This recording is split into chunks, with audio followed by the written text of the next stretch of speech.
konflik sosial. Di sini untuk konflik sosial itu sendiri, definisinya itu konflik sosial itu dalam sosiologi diartikan sebagai suatu proses sosial di antara dua orang atau lebih, di mana salah satu pihak ini berusaha untuk menghancurkan pihak lainnya, membuat pihak yang lainnya ini tidak berdaya atau menghancurkan itu sendiri gitu. Untuk latar belakangnya biasanya untuk konflik sosial ini adanya perbedaan antara satu orang dan orang lain atau kelompok, satu orang kelompok atau kelompok lainnya, kayak gitu perbedaannya. Ditemukan tidak ada kesamaan atau perbedaan, tidak ada didamaikan juga itu sendiri. Dimana menurut Gilin, konflik sosial ini dia itu dari proses sosial yang terjadi karena adanya perbedaan seperti perbedaan fisik, perbedaan emosi, kebudayaan atau perilaku itu sendiri. Itu untuk definisi konflik sosial. Di sini bentuk-bentuk konflik sosial. Berdasarkan sifatnya, untuk konflik sosial ini bersifat ada dua bentuk. Di sini konflik sosial. Konflik pertama itu konflik destruktif, yang kedua itu konstruktif. Kalau destruktif di sini merupakan konflik yang muncul karena adanya perasaan yang tidak senang atau rasa benci, di mana bisa terjadi pemberontakan yang bersifat yang menyakitkan fisik, gitu. Terus bisa mengakibatkan itu kehilangan nyawa atau harta benda mereka. Contohnya seperti yang kita ketahui di tahun 98 itu ada perbedaan antara pribumi dan orang Cina di daerah Jakarta. Itu dia mengakibatkan banyak yang sudah kehilangan nyawa atau harta bendanya di peristiwa tersebut, gitu. Untuk yang destruktif untuk contohnya. Dan konflik konstruktif di sini merupakan konflik yang bersifat fungsional. Konflik ini akan menghasilkan suatu konsensus dari berbagai pendapat tersebut dan menghasilkan suatu perbaikan. Untuk konflik ini biasanya seperti kayak kita mau berlibur sama teman-teman, terus ada selisih pendapat, ada yang mau ke gunung, ke pantai ataupun ke tempat lainnya gitu. Dan ada juga setelah itu kan banyak untuk konflik-konflik itu sendiri kan, perbedaan pendapat yang mau kemana-kemananya. Setelah itu ada kita membangun atau merangkul gimana nih yang cocoknya dengan situasi yang seperti ini, lagi new normal, terus juga misalnya cuaca dan lain-lain gitu. Itu sih lebih meneruskan. Faktor-faktor penyebab konflik pertama itu ada perbedaan kepribadian, pendirian, perasaan atau pendapat.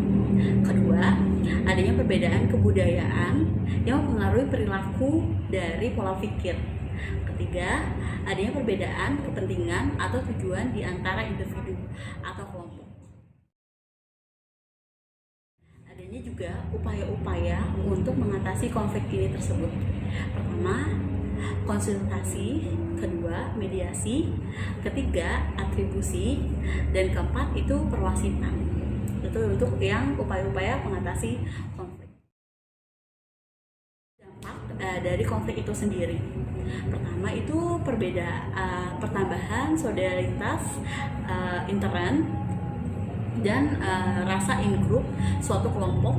Konflik dalam masyarakat biasanya akan mengunggah warga masyarakat yang semula pasif menjadi aktif dalam memainkan peran tertentu di dalam masyarakat.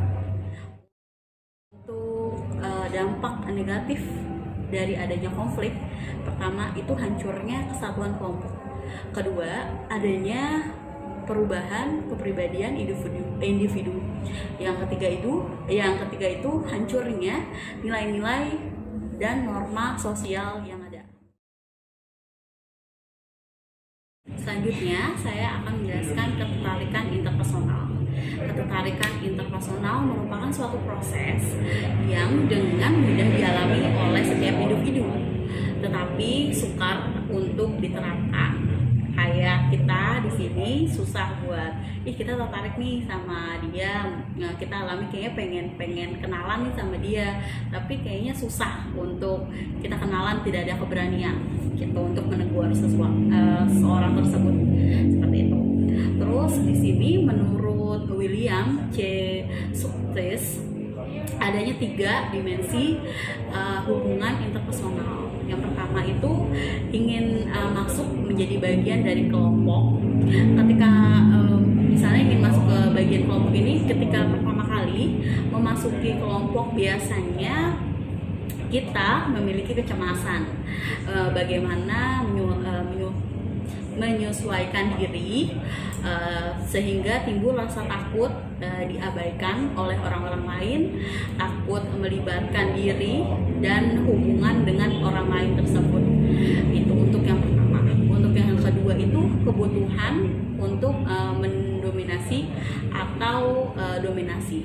Kalau misalnya di sini mendominasi itu kayak kita di suatu untuk di kelompok itu kayak kita yang megang atau kita yang benar-benar dominasi dalam suatu kelompok tersebut, itu untuk mendominasinya.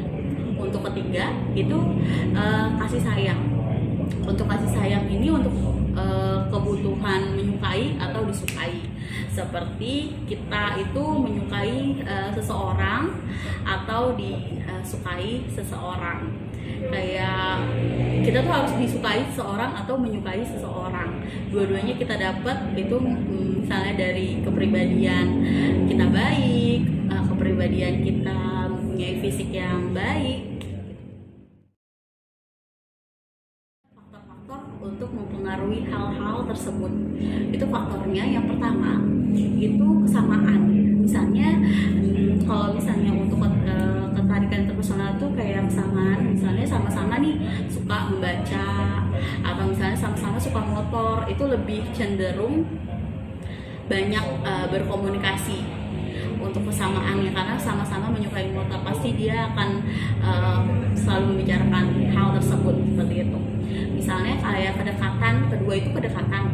Misalnya kayak kita sudah berteman bertahun-tahun sama orang yang baru kenal, itu beda, pasti banyak untuk interaksinya, lebih intern yang lebih kenal banyak, lebih misalnya kenal 5 tahun dengan sahabat dan sama kenalan sama orang itu 2 hari, itu beda banget. Pasti kesamaannya juga tidak, untuk ngobrolnya juga tidak ada kedekatan. Untuk ketiga itu daya tarik fisik. Ada seseorang untuk daya tarik fisik ini, misalnya nih saya bertemu dengan beberapa orang untuk ketemu, dan saya lebih tertarik dengan satu orang karena dia ganteng, pasti saya akan lebih cenderung ngobrol dengannya, bagaimana dia menyukainya seperti apa, buka untuk obrolan seperti itu. Itu ketertarikan interpersonal yang dimaksud.